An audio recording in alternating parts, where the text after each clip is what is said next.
આ પલાસની ગામનો સંપનો કૂવો છે અહીંયા આગળ, બરાબર છે. હવે અહીંયા આગળ આ ફૂલ પાણી ભરેલો, જોજો ભાઈ બતાવો છે એમને. આ બધું પાણી ભરેલો છે, બરાબર છે, ફૂલો ફૂલ. હવે અંદરથી અમે લોકો અહીંયા તપાસ કરવા આવ્યા તો અહીંયા એક મરેલી ગરોળી નીકળ્યા, તમે જોઈ શકો છો. બતાય ભાઈ એમને, આ જોઈ લો, આ મરેલી ગરોળી છે, બરાબર છે. તો પછી અહીંયા આ ગામના લોકો એવું કહે છે કે ભાઈ અહીંયા પાણી શુદ્ધ છે, બરાબર. હવે આવું બધું પાણી પી ગામના લોકો તો પછી માણસ મરે કે શું થાય? આવી બી ઘણી જગ્યા પર બધી બનાવો બને છે અહીંયા આગળ મરી જવાના, બરાબર છે. તો અહીંયા કેવી પરિસ્થિતિ થાય? બરાબર. એટલે સરકાર કહે છે કે અમારું બધું કમ્પ્લીટ જ હોય છે, તો આ કેવું આ વિકાસના કામો આવા છે તમારા? હજુ એ તો ખરું જ છે, પણ તમને બીજું બી એક બતાવું છું. તમે મારી જોડે ચાલો પાછળ આવો તો આ બાજુ.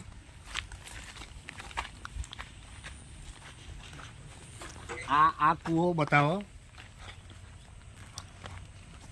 જો આ કૂવો છે હવે નવો, પેલો જૂનો છે, બતાવો.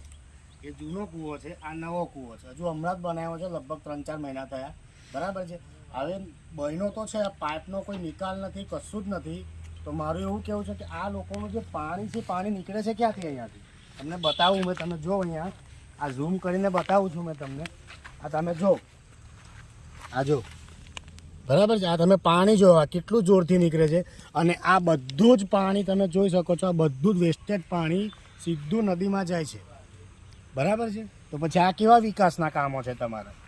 અને આ ગામના લોકોના રોગચાળો ફેલાય આવું બધું પાણી પી પીને, તો મરી જાય તો એની જવાબદારી કોણ લેશે? બરાબર. એટલે આ સરકારને એક વિનંતી છે કે જેટલું બને એટલું જલ્દી આનું રિપેરિંગ કરાવડાવે અને શુદ્ધ પાણી પીવાનું મળે. આ ગામની બધાની આ ઈચ્છા છે.